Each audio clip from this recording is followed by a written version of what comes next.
Mis dedos ya no sangran, pero la piedra todavía recuerda. Susurró Elena en la oscuridad absoluta, mientras sus uñas desgarraban el muro húmedo de la hacienda de la Soledad. En aquel sótano olvidado, el tiempo no se medía en horas, sino en el rastro de polvo que dejaba el rascado constante contra la roca. Afuera, el sol de Veracruz quemaba los campos de caña, pero allí abajo, el aire sabía a salitre y a secretos enterrados. Elena, a quien todos llamaban la loca del sótano, llevaba 10 años siendo el eco de una injusticia que nadie se atrevía a nombrar. Pero lo que Elena escribía en esas paredes no eran los delirios de una mente rota, sino la sentencia de muerte de un imperio construido sobre la sangre. Un secreto tan grande que de salir a la luz haría que la casona de los Alvear se derrumbara como un castillo de naipes bajo una tormenta del Golfo. Algo estaba a punto de cambiar, y el destino estaba por cruzar los pasos de una mujer enterrada en vida con un hombre que ya no tenía nada que perder. Antes de sumergirnos en esta historia de valor y redención, te pido que te quedes hasta el último segundo, porque cada detalle de lo que descubriremos hoy es una pieza de un rompecabezas impactante. Si te apasionan estos relatos que desentierran la verdad, suscríbete al canal para apoyar nuestro trabajo y al terminar, déjanos un comentario con una calificación del 0 al 10 para esta historia. Tu conexión con nosotros es lo que hace que sigamos narrando. La Hacienda de la Soledad era el orgullo de Veracruz a finales del siglo XVIII. Un reino de azúcar y sudor donde el olor a melaza quemada se mezclaba con el salitre que soplaba desde la costa.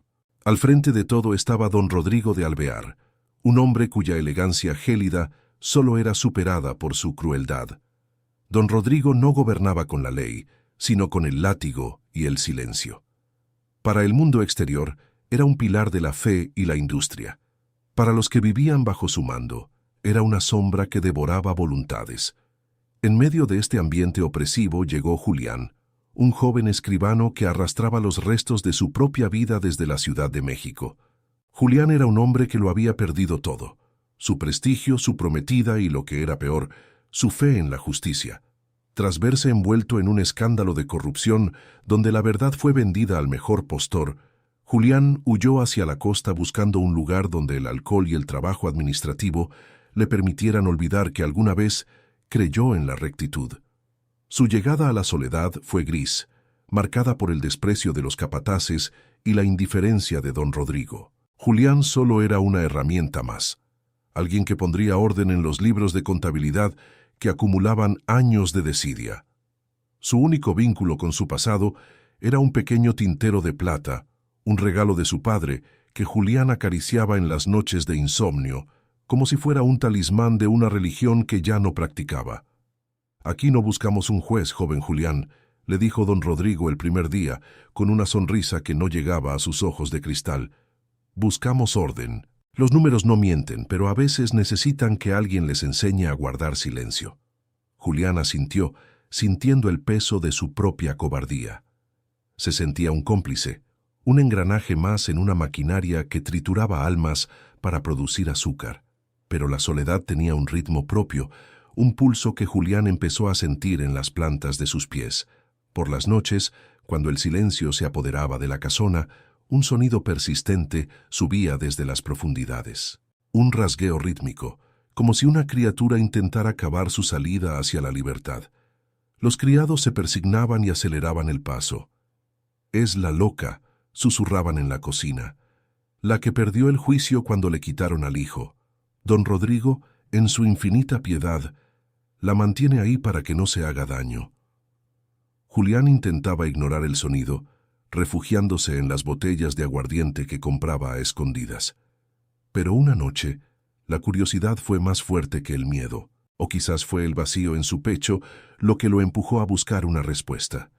Mientras buscaba una botella olvidada en las despensas bajas de la cocina, el sonido se transformó en algo más.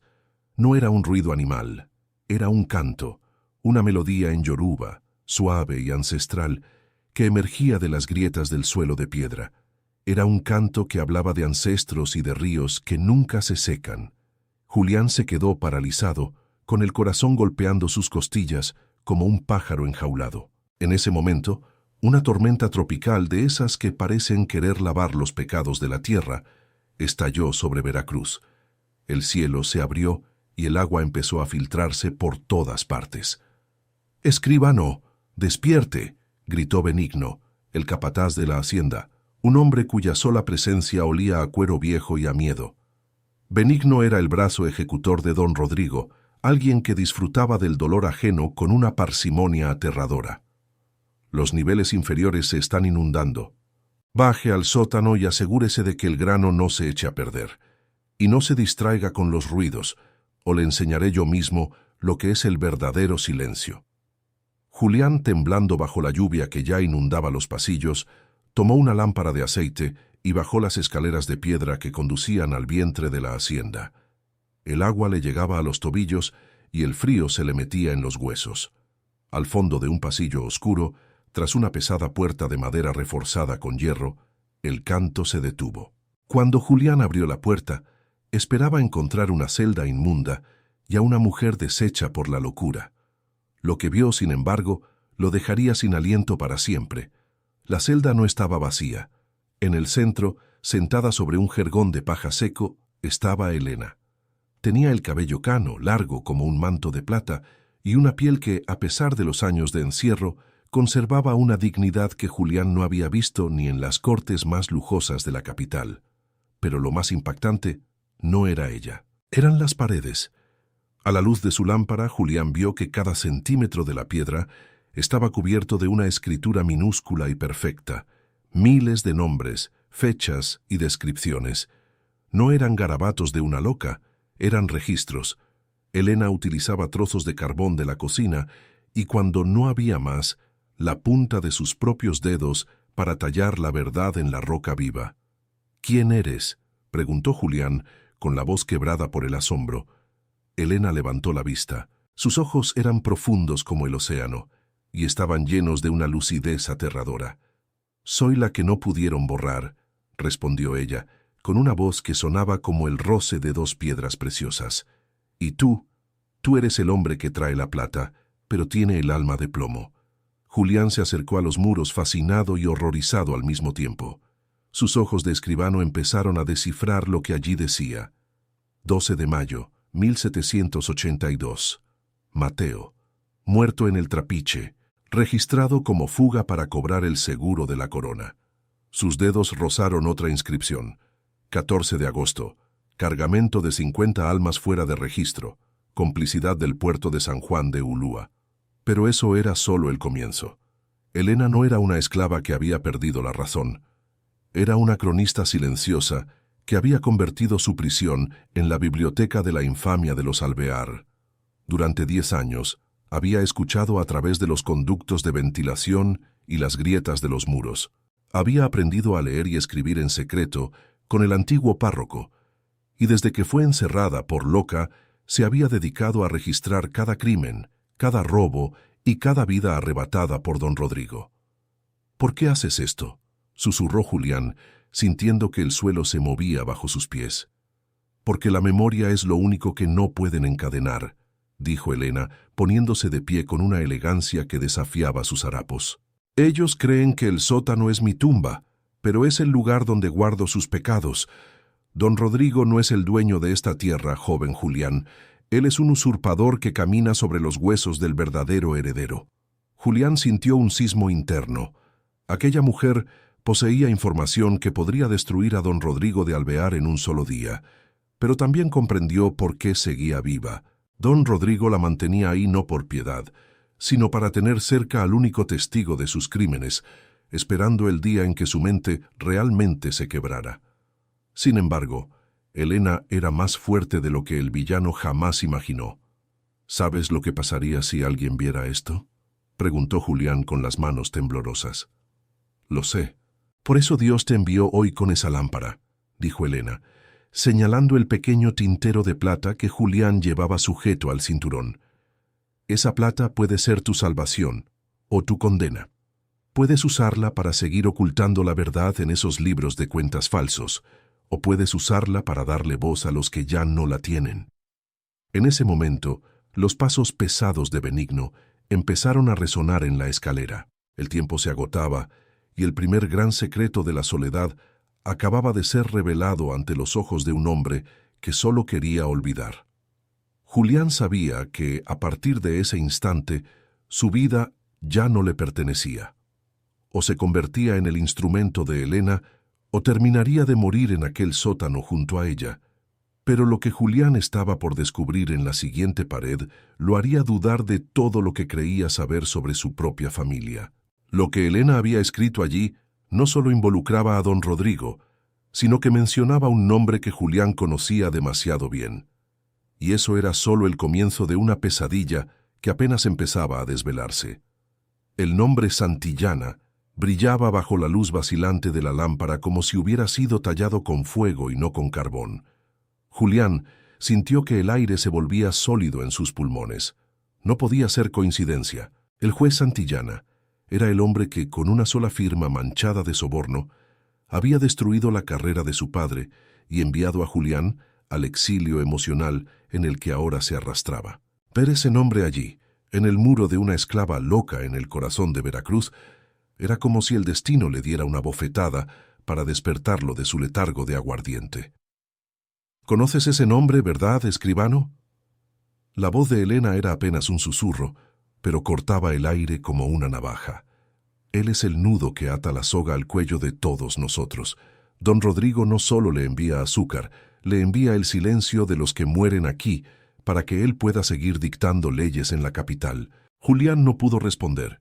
El sonido de las botas de Benigno golpeando los escalones de piedra se hizo ensordecedor. El capataz estaba cerca, y el olor a tabaco fuerte y a malicia pura, que siempre lo acompañaba, ya inundaba el pasillo.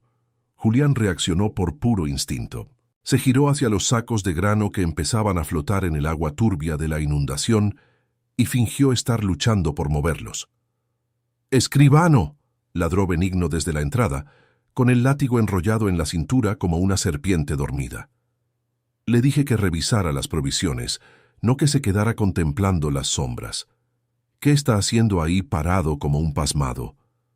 Julián se giró, tratando de ocultar el temblor de sus manos. El sudor frío le corría por la nuca.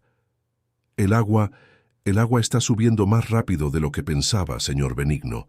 Estos sacos se perderán si no buscamos manos que los suban a la cocina ahora mismo. Benigno entrecerró los ojos, su mirada recorriendo la celda de Elena con un desprecio absoluto. La mujer se había encogido en un rincón, ocultando las inscripciones con su propio cuerpo, volviendo a su papel de la loca, que balbuceaba palabras sin sentido en una lengua olvidada. El capataz escupió al suelo, justo cerca de los pies de Elena. «Deja a esta basura que se ahogue si es necesario», gruñó Benigno, acercándose a Julián hasta que el joven pudo oler el aliento fétido del hombre. «Usted preocúpese por los libros, escribano. Si falta un solo real en las cuentas de don Rodrigo, será su espalda la que pague la diferencia. Salga de aquí, ahora». Pero eso era solo el comienzo de una sospecha que no abandonaría a Benigno. Julián subió las escaleras, pero su mente se quedó en ese sótano. Ya no era solo el escribano derrotado. Ahora era un hombre que custodiaba un secreto que quemaba. Al día siguiente, la hacienda de la Soledad amaneció bajo un cielo gris de post-tormenta. Julián se encontraba en su despacho, una habitación asfixiante llena de legajos que olían a humedad y a corrupción institucional. Frente a él, el libro de contabilidad principal de la hacienda parecía una burla. Donde antes veía solo números, ahora veía los nombres que Elena había escrito en la piedra. Cada cifra de ganancia era en realidad una vida borrada. Su tintero de plata, aquel objeto que representaba la rectitud que una vez aspiró a tener, se sentía más pesado que nunca. Julián metió la pluma en la tinta oscura y por primera vez en años no escribió lo que don Rodrigo le ordenaba. En un trozo de papel oculto bajo su chaleco, empezó a copiar de memoria los nombres que había visto en la celda. Mateo, Lucía, el cargamento del San Juan de Ulúa, Santillana. Pero había algo en la mirada de Elena que no encajaba con la derrota, pensó Julián mientras su pluma rascaba el papel. Ella no estaba esperando la muerte, Estaba esperando a un mensajero. Necesitaba más información. Julián sabía que no podía volver al sótano sin una excusa legítima, así que buscó a alguien que llevara en la hacienda más tiempo que el propio don Rodrigo. La encontró en la cocina, la abuela Jacinta. Era una mujer tan vieja que sus arrugas parecían mapas de tierras olvidadas. Jacinta era la que preparaba las comidas que, de vez en cuando, bajaban al sótano para Elena. «Esa mujer no está loca, ¿verdad, Jacinta?», preguntó Julián en un susurro, mientras la anciana molía cacao con un metate. Jacinta se detuvo. Sus ojos nublados por las cataratas buscaron el rostro de Julián. «Usted pregunta cosas que atraen a los zopilotes, joven. En la soledad, el que sabe leer la verdad termina perdiendo la vista o la vida. Vi los nombres, Jacinta. Vi el nombre de Santillana. Mi familia fue destruida por ese hombre. Si Elena tiene pruebas de algo, necesito saberlo». La anciana suspiró, un sonido largo y cansado. Elena era la favorita del antiguo dueño, don Esteban. Ella sabía de números y de letras porque él se lo permitió. Cuando don Esteban murió accidentalmente en una cacería, don Rodrigo apareció con un testamento que nadie había visto nunca. Elena gritó que era falso, que don Esteban tenía un heredero legítimo en España. Al día siguiente, don Rodrigo la encerró y vendió a su hijo pequeño a las Antillas para asegurarse de que ella nunca tuviera una razón para luchar. Julián sintió un nudo en la garganta. Un heredero. Don Rodrigo robó la hacienda. Y mucho más que eso, continuó Jacinta, bajando aún más la voz. Él ha convertido este lugar en un agujero negro donde la ley del rey no entra. Pero Elena tiene algo que él no ha podido encontrar en 10 años. Un papel, un sello, algo que don Esteban le confió antes de morir. Ella lo llama la llave de la justicia. Esa misma tarde, el ambiente en la casa grande cambió drásticamente. Don Rodrigo de Alvear bajó de sus habitaciones con una sonrisa que helaba la sangre. Convocó a todos en el patio principal. Entre el lujo de los criollos y la miseria de los esclavizados, don Rodrigo anunció con orgullo el compromiso de su única hija, Beatriz, con el hijo mayor del juez Santillana. Esta unión, proclamó don Rodrigo, levantando una copa de cristal fino, sellará el destino de la Soledad. Ya no seremos solo una hacienda.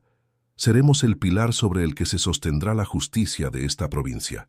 Julián, de pie a la sombra de un arco, sintió que el mundo se le venía encima. Si el juez Santillana se unía por sangre a los Alvear, cualquier prueba que Elena tuviera sería inútil. Santillana era la ley y no se juzgaría a sí mismo. El tiempo ya no corría, volaba. Tenía que actuar antes de que el juez llegara a la hacienda para la fiesta de compromiso que se celebraría en apenas 2 semanas. Esa noche, Julián no bebió. Con una determinación que no sabía que poseía, tomó un pequeño trozo de pan y queso que había guardado de su propia cena y se deslizó hacia las cocinas. El silencio de la noche era interrumpido solo por el canto de los grillos y el lejano romper de las olas. Logró burlar la vigilancia de los capataces, que estaban celebrando el anuncio con barriles de aguardiente, y bajó una vez más al sótano. Elena lo esperaba. No dormía. Parecía que su espíritu estaba permanentemente en guardia. «Han anunciado el compromiso», dijo Julián entregándole el alimento a través de los barrotes. «Santillana viene hacia aquí. Si esa boda ocurre, estamos perdidos». Elena tomó el pan con manos temblorosas, pero sus ojos permanecieron fijos en él. «¿Estás dispuesto a ser más que un escribano, Julián? ¿Estás dispuesto a ser un ladrón? Ya no tengo nada que me aten al honor de este mundo», respondió él con amargura. «Entonces escucha bien. Detrás de la piedra que marca la muerte de Mateo, hay un hueco. No es solo carbón lo que guardo ahí. Guardé el relicario de don Esteban y una carta sellada con el anillo de la corona. Es la confesión del escribano anterior, el hombre que don Rodrigo asesinó para falsificar el testamento, el hombre que, al morir, buscó perdón en mis manos». Julián sintió que el corazón le daba un vuelco. «Si tengo ese documento, puedo llevarlo ante el visitador real. Él es el único que está por encima de Santillana. Pero hay un problema», dijo Elena acercándose a la reja. Benigno ha estado revisando los muros. Sabe que algo ha cambiado.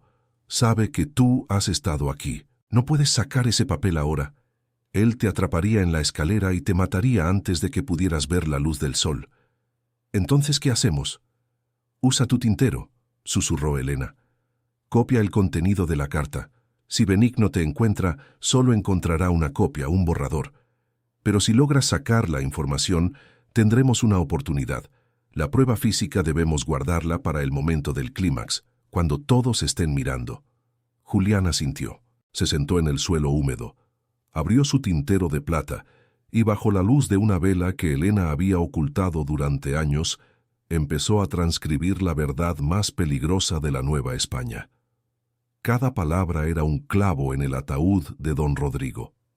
La carta detallaba cómo Alvear había envenenado lentamente al antiguo dueño y cómo había pagado a Santillana para que validara la estafa. Pero justo cuando Julián estaba terminando la última línea, un sonido lo paralizó. No eran pasos. Era el chirrido de la puerta de madera en la parte superior de la escalera. Y esta vez no era Benigno.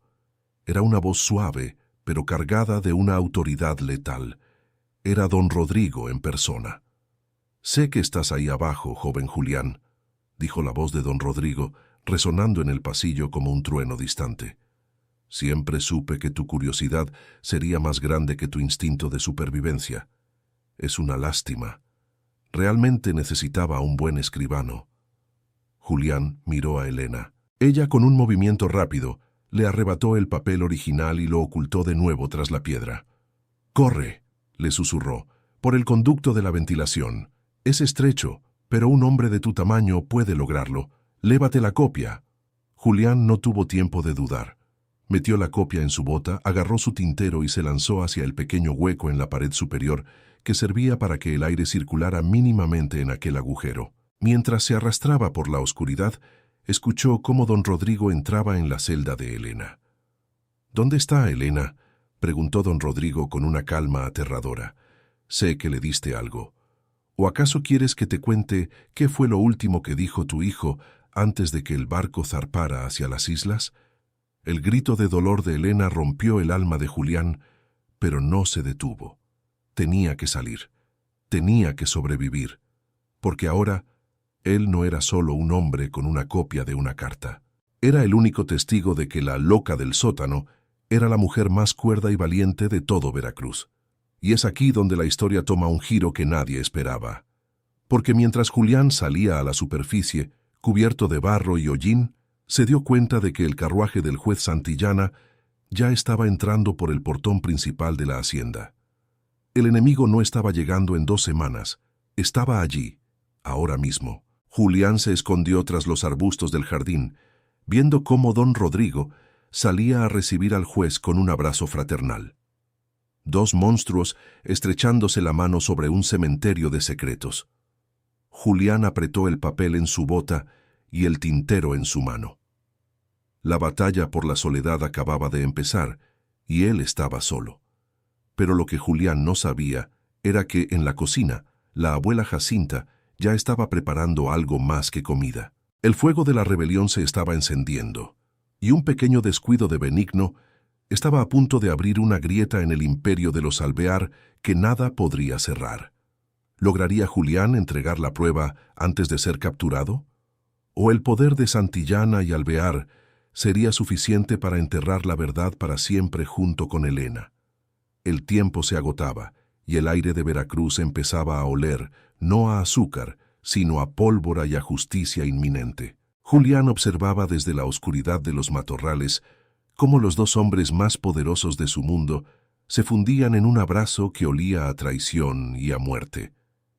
El brillo de las galas del juez Santillana contrastaba con la suciedad que cubría la piel de Julián, pero en su bota, el papel con la copia de la verdad pesaba más que cualquier lingote de oro. No era solo una confesión, era el mapa de un infierno que Elena había cartografiado durante una década. Pero había un problema que Julián no había previsto. En ese mundo de influencias y apellidos, una copia sin sello era solo un trozo de papel, y su palabra, la de un escribano caído en desgracia, no valía más que el polvo del camino. Si quieres derribar a un gigante, no basta con gritar su nombre. Tienes que golpear los cimientos que lo sostienen, recordó Julián, una frase que su padre le había dicho antes de que Santillana lo destruyera. Y los cimientos de don Rodrigo eran ese matrimonio inminente y el silencio de los que lo rodeaban. Julián sabía que no podía huir. Si se iba de la soledad ahora, Elena moriría esa misma noche, y la verdad se quedaría enterrada para siempre bajo las botas de los Alvear. Pero lo que Julián estaba por descubrir era que el enemigo no solo estaba frente a él, sino que ya le pisaba los talones. Apenas logró entrar en su pequeño despacho por la ventana trasera, tratando de limpiar el rastro de hollín de sus manos, cuando la puerta se abrió de golpe. No era don Rodrigo, sino Benigno. El capataz no traía su látigo esta vez, sino una mirada de sospecha que era mucho más peligrosa. El hombre caminó por la habitación con la parsimonia de un depredador, observando cada rincón, cada legajo, hasta detenerse frente al tintero de plata de Julián.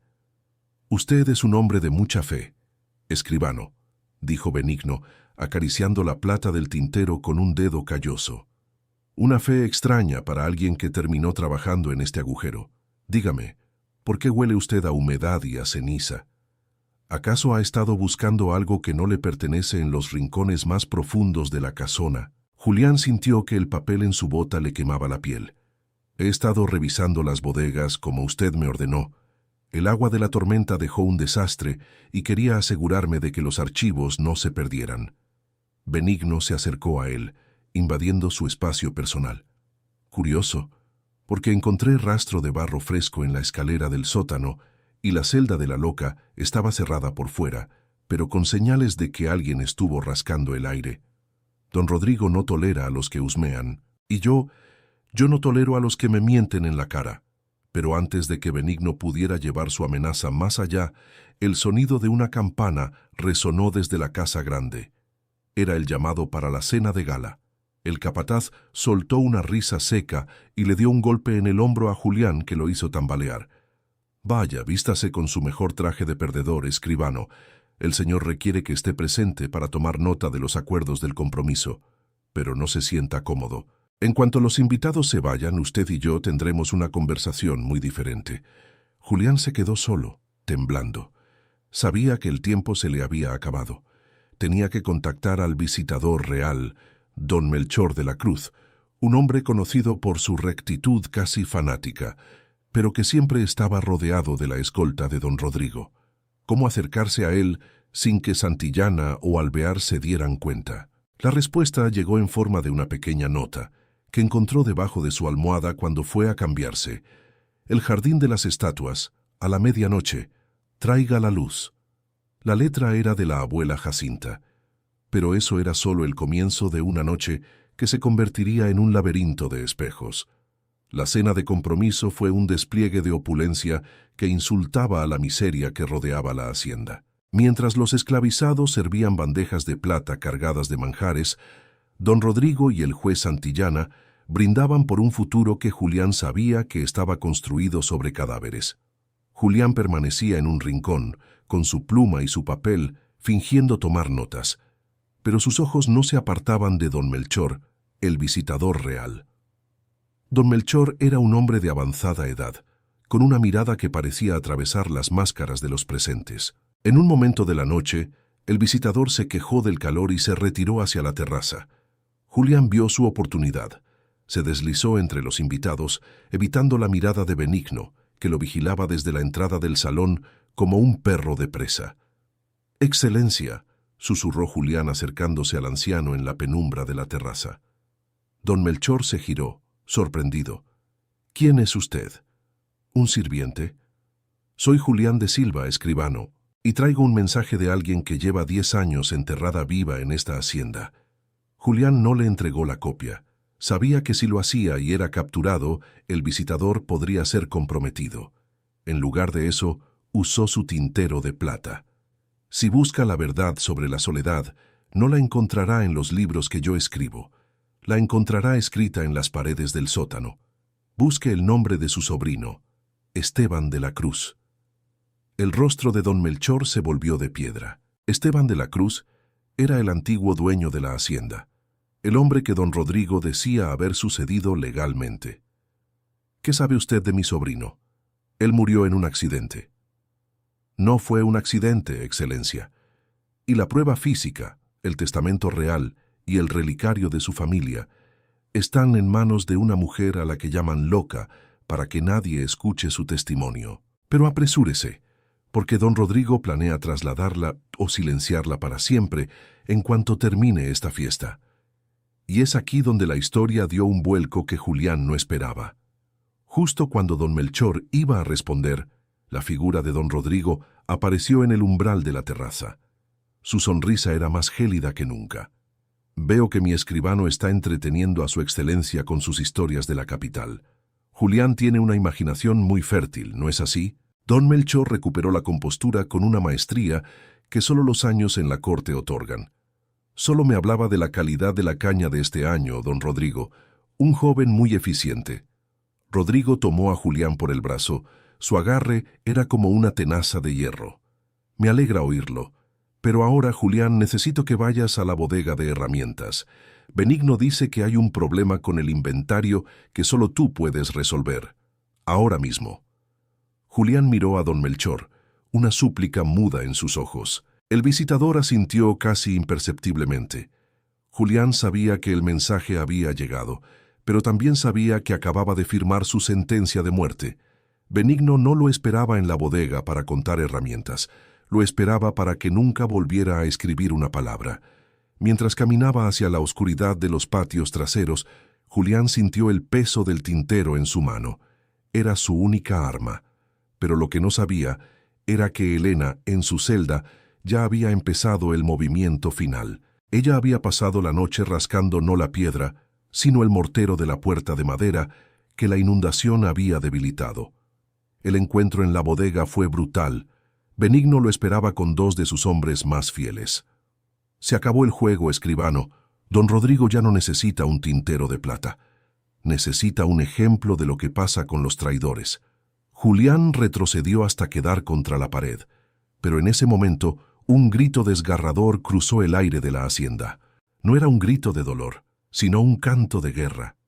El sonido de los tambores empezó a sonar en la lejanía, en el barracón de los esclavizados. La abuela Jacinta había cumplido su palabra. La noticia de que la loca tenía las pruebas de la libertad de muchos se había extendido como un incendio en un cañaveral seco. «¿Qué es eso?», preguntó uno de los hombres de Benigno, distraído por el tumulto. Julián aprovechó el segundo de duda. Lanzó su tintero de plata con todas sus fuerzas contra la lámpara de aceite que colgaba del techo. El cristal estalló y el fuego se extendió instantáneamente sobre la paja y el alcohol que Benigno guardaba allí. En medio del caos y las llamas, Julián no corrió hacia la salida principal, corrió hacia el sótano. Sabía que don Rodrigo, en medio del pánico del incendio, iría a por lo único que podía destruirlo, Elena y las pruebas originales. Pero lo que Julián encontró al llegar a la puerta del sótano lo dejó helado. La puerta de madera estaba rota, pero no desde fuera. Elena estaba de pie en el pasillo, con la carta original y el relicario en sus manos ensangrentadas. Su mirada ya no era la de una víctima, era la de un juez. «Es hora, Julián», dijo ella, mientras el humo del incendio empezaba a llenar los pasillos inferiores. «El fuego purificará la soledad, pero nosotros debemos asegurarnos de que la verdad no se convierta en cenizas». Pero el camino hacia la salida estaba bloqueado por una figura que emergía entre el humo, don Rodrigo de Alvear, con una pistola en la mano y los ojos inyectados en odio. «Nadie sale de aquí con vida», susurró el villano. «Si la soledad cae, ustedes caerán conmigo». ¿Podría Julián proteger a Elena en medio de las llamas? ¿Llegaría el visitador real a tiempo para ver las pruebas antes de que todo se derrumbara? El clímax estaba a punto de estallar en el corazón de Veracruz, y el destino de cientos de almas dependía de un hombre que había aprendido que el honor no se encuentra en los libros, sino en el valor de enfrentar al monstruo a los ojos.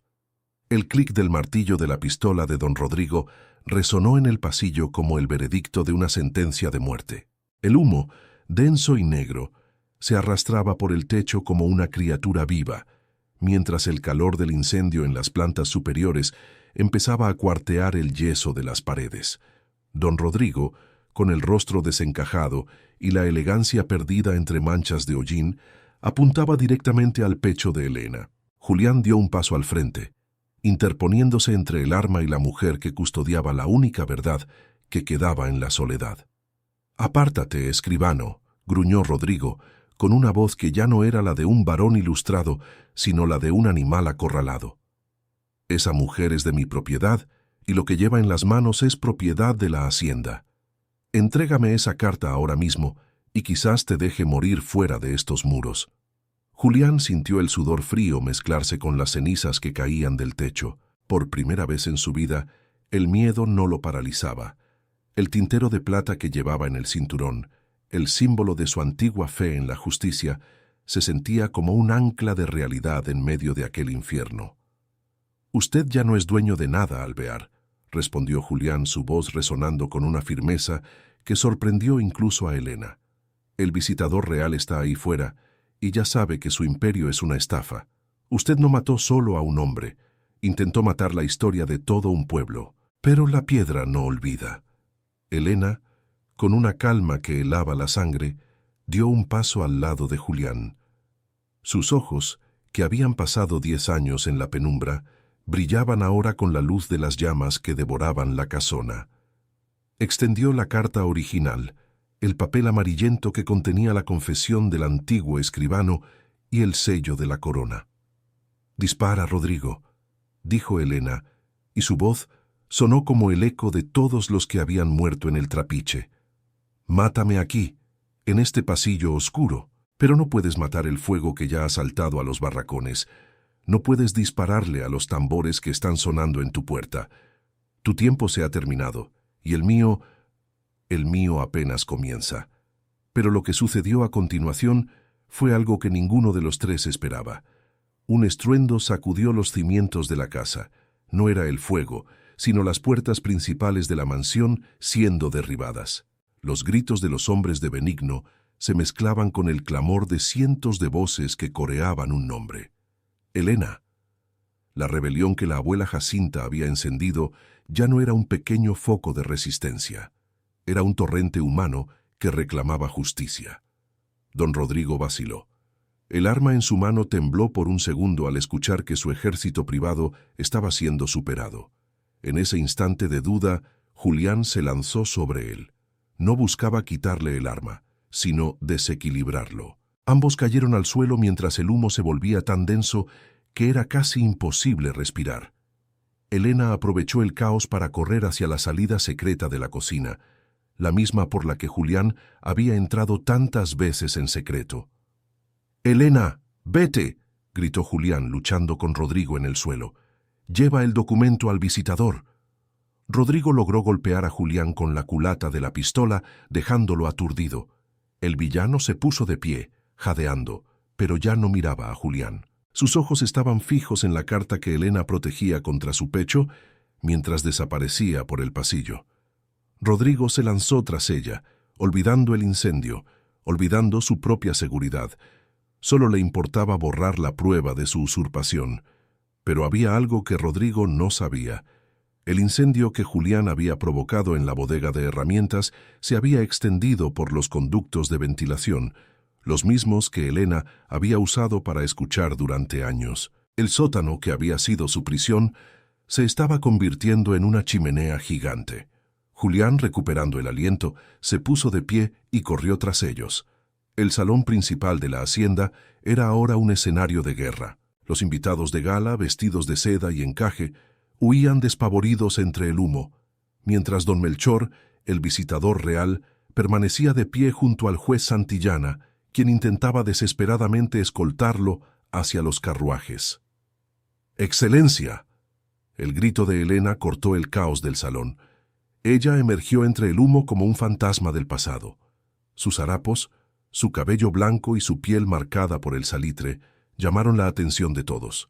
Los guardias de don Rodrigo intentaron detenerla, pero se quedaron paralizados al ver que detrás de ella venía el propio Alvear, con la pistola en alto, gritando órdenes de muerte que ya nadie obedecía. «¡Esa mujer está loca! ¡Apresen a esa esclava!», gritaba Santillana, dándose cuenta de que su propia cabeza estaba en juego si Elena hablaba.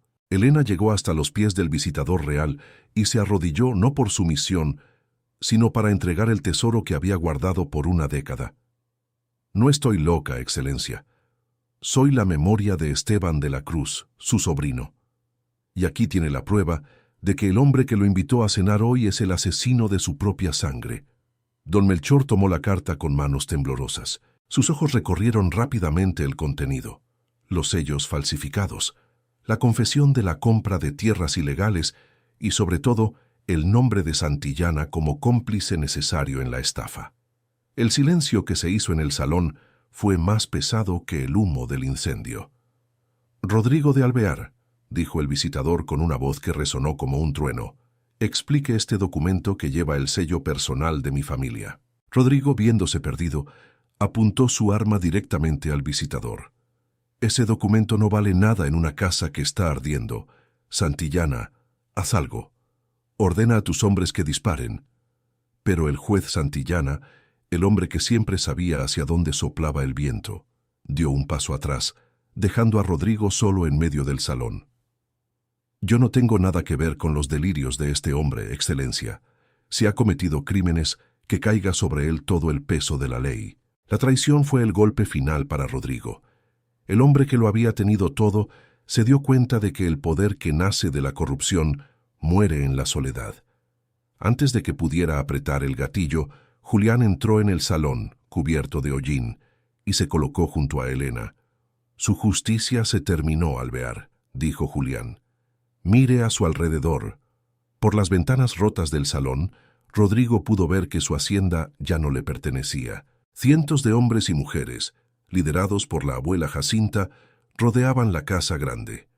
No venían a saquear, venían a ser testigos de la caída del monstruo.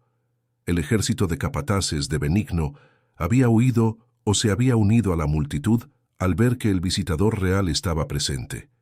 Don Melchor levantó la mano y con una sola orden, sus propios guardias, soldados de la corona que no respondían a los sobornos locales, desarmaron a Rodrigo. El villano cayó de rodillas, el mismo lugar donde Elena había pasado 10 años. «Llévenselo», ordenó don Melchor, «y aseguren a ese juez. La Real Audiencia tendrá mucho que explicar sobre cómo un hombre como Alvear pudo gobernar este lugar durante una década sobre un cementerio de mentiras». El incendio empezaba a devorar las vigas principales del salón. Julián tomó a Elena del brazo. «Tenemos que salir de aquí, ahora». Mientras caminaban hacia la salida, atravesando el salón que una vez representó el lujo más absoluto y que ahora era una ruina humeante, Elena se detuvo por un segundo. Miró hacia las escaleras que conducían al sótano. El fuego ya bloqueaba el acceso. Sus escritos, sus 10 años de dolor grabados en la piedra, estaban siendo borrados por las llamas. «Se está yendo todo, Julián», susurró ella, con una mezcla de tristeza y alivio. «No, Elena», respondió él, apretando su mano. «Lo que estaba en esas paredes ya está aquí fuera. Está en este papel, está en los ojos de toda esta gente, y está en mi memoria. Lo que usted escribió ya no puede ser quemado». Pero el alivio de la justicia era solo el primer paso. Mientras salían al aire fresco de la noche veracruzana, Elena se desplomó en el suelo, abrumada por la luz de las antorchas y el peso de su propia libertad. Julián se arrodilló a su lado, dándose cuenta de que la batalla legal estaba ganada, pero la herida más profunda de Elena seguía abierta. «Mi hijo, Julián», murmuró ella mirando hacia el mar. «La carta dice a quién se lo vendieron, pero las Antillas son grandes y han pasado 10 años». Julián miró la carta que el visitador aún sostenía. Sabía que su trabajo como escribano no había terminado. Su tintero de plata se había perdido en el incendio, pero su pluma todavía tenía una misión. Y es aquí donde comienza el verdadero camino de redención. Porque aunque el villano había caído y las cadenas se habían roto, la historia de la soledad no terminaría hasta que la última familia separada volviera a unirse. Julián hizo una promesa silenciosa mientras veía las llamas consumir la mansión de los Alvear. Usaría cada gramo de su influencia recuperada y cada contacto en la capital para encontrar el rastro de ese niño. Pero lo que Julián no sabía era que el juez Santillana, antes de ser llevado a las celdas, había susurrado una última información a uno de sus guardias. Una información que indicaba que el hijo de Elena no estaba en las Antillas, sino mucho más cerca de lo que todos imaginaban. ¿Dónde estaba el hijo de la loca del sótano? ¿Y qué precio tendría que pagar Julián para completar la justicia que Elena había empezado a escribir en la piedra? La noche de la soledad estaba terminando, pero el amanecer traería revelaciones que cambiarían el destino de Veracruz para siempre. El sol comenzó a asomarse sobre el horizonte del Golfo, tiñendo de un naranja furioso las cenizas de lo que alguna vez fue el imperio de don Rodrigo de Alvear. La hacienda de la Soledad ya no olía a azúcar quemada, sino a un aire nuevo, un aire que por primera vez en décadas no cargaba el peso del miedo. Mientras los soldados del visitador real terminaban de escoltar a los prisioneros hacia los carruajes que los llevarían a las celdas de San Juan de Ulúa, Julián permanecía junto a Elena. Ella miraba los campos de caña con una expresión que él no lograba descifrar. Era la mirada de quien ha regresado de la muerte y apenas está aprendiendo a respirar de nuevo. «La justicia ha llegado, Elena», susurró Julián, sintiendo el peso del agotamiento en sus huesos. «Pero sé que para usted esto no termina con un papel sellado por la corona». Elena se giró hacia él, y por primera vez, Julián vio una lágrima correr por su mejilla. «El papel me ha devuelto el nombre, Julián. Pero mi alma sigue en las Antillas. De nada me sirve ser dueña de esta tierra si mi sangre está perdida en el mar». Pero lo que Elena no sabía, y lo que Julián estaba a punto de revelarle, era que el destino tiene formas extrañas de cerrar los círculos que el hombre intenta romper. Julián recordó el murmullo que el juez Santillana había soltado antes de ser arrestado, un último intento de comprar un trato que nunca llegaría. El niño nunca subió al barco, le había confesado el guardia que recibió el soborno de Santillana. Don Rodrigo era demasiado tacaño para pagar el pasaje, lo vendió a un trapiche vecino, ocultando su nombre para que nadie pudiera rastrearlo. Julián, usando sus últimos recursos y la autoridad que el visitador le había otorgado para poner en orden los registros, no descansó durante los días siguientes.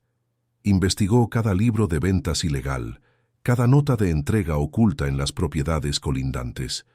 Y entonces lo encontró, un joven de 15 años conocido simplemente como El Mudo, que trabajaba en la molienda de una hacienda a menos de 5 leguas de distancia. La reunión ocurrió en el patio de la Soledad, bajo la sombra del gran árbol de ceiba.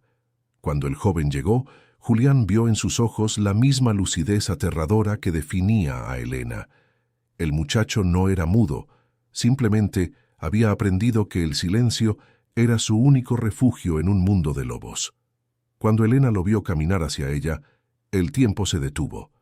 No hicieron falta palabras, ni registros, ni pruebas de sangre. El grito que escapó de la garganta de Elena fue un sonido que Veracruz recordaría por generaciones, un grito que enterraba 10 años de sótano y oscuridad.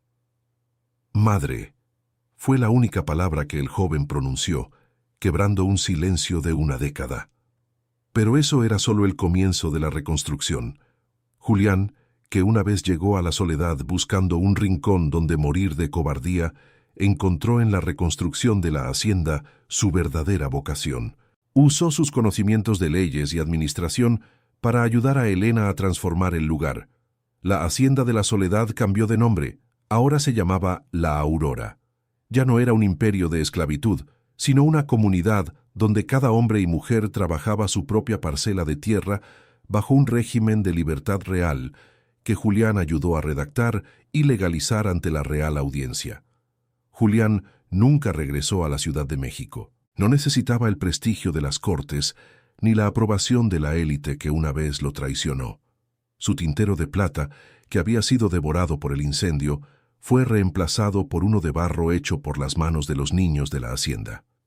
Con él, Julián escribió la historia real de Veracruz, asegurándose de que ningún nombre volviera a ser borrado de los libros.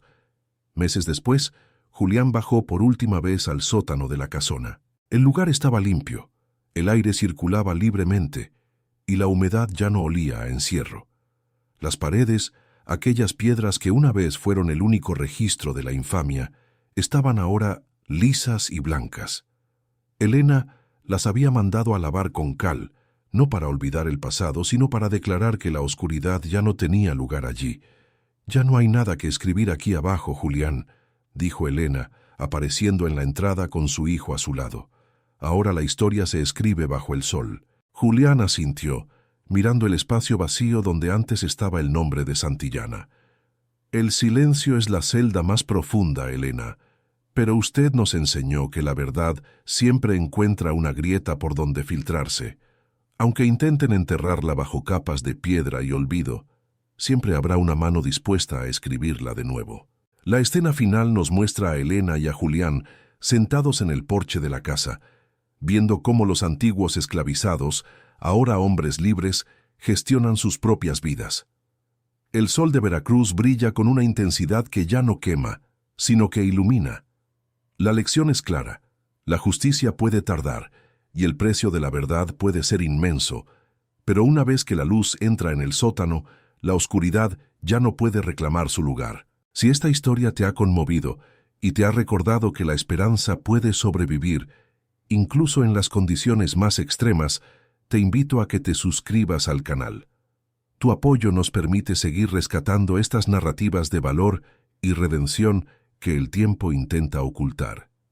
No olvides dejarnos un comentario con una nota del 0 al 10 para esta historia. Leemos cada una de sus opiniones y nos ayudan a mejorar cada día. Gracias por acompañarnos hasta el final de este viaje. Nos vemos muy pronto, siempre que decidas regresar aquí, para descubrir una nueva verdad que el mundo ha intentado callar.